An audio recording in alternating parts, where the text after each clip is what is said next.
Почитувани сограѓани, во периодот кога не престануваат криминалиите на владата на СДСМ, не се опираат скандалите со криминалните иновации и скандалите во Министерството за здравство, продолжува распродавањето на државните интереси. Трговијата со идентитетот е само еден дел од хаотичното управување на владата. Зад оваа завеса, зад бројните шпекулации, наметнатите теми за дефокус се случува крах во економијата. Поразителната 2017 година во која македонската економија забележа нула раст, односно најнизок раст во Европа, во се изгледа ќе се повтори во 2018 година.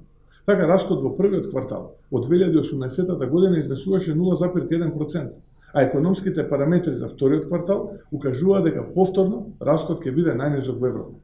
Со тоа 2018 година ќе биде втора изгубена година за македонските граѓани, односно повторно година на економска стагнација. Ведежниот сектор, кој во изминатиот период беше поттикнувач на економскиот развој во Република Македонија, забележува поразителни резултати. Извршувањето на капиталните расходи во буџетот за вториот квартал е за 38% понизок во однос на истиот период од минатата година, додека повлекувањето на средства по основ на кредитна линија од јавните предпријатија за инвестиции скоро воопшто да нема. Дополнително, ниското исполнување на капиталните инвестиции во буџетот укажува дека јавната потрошувачка, која ја контролира владата на СДСМ, сериозно ќе наштети на македонската економија. Се тоа се потврдува и со податоците за извршени градежни работи кои упатуваат на минимален пораст од 3% на извршените градежни работи. Владата не задолжува нас и идните генерации.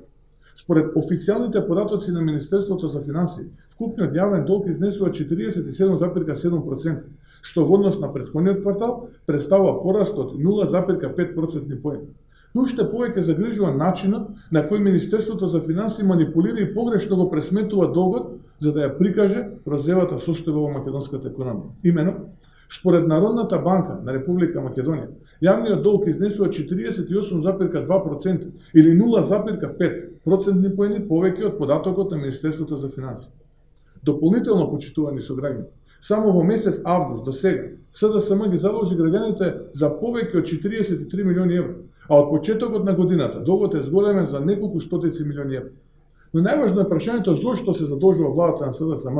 Нема нови автопатишта, нема гасификација, нема нови булевари, ниту болници, училишта, граници.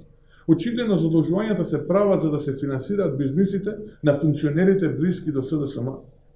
Најголемото ветување на владата за исплата на 500 евра просечна плата е и најголема лага на СДСМ во економијата. Имено, податоците за исплатена просечна нето плата за јуни 2018 укажуваат на пад од 2,4% или 306 денари во однос на мај 2018 година.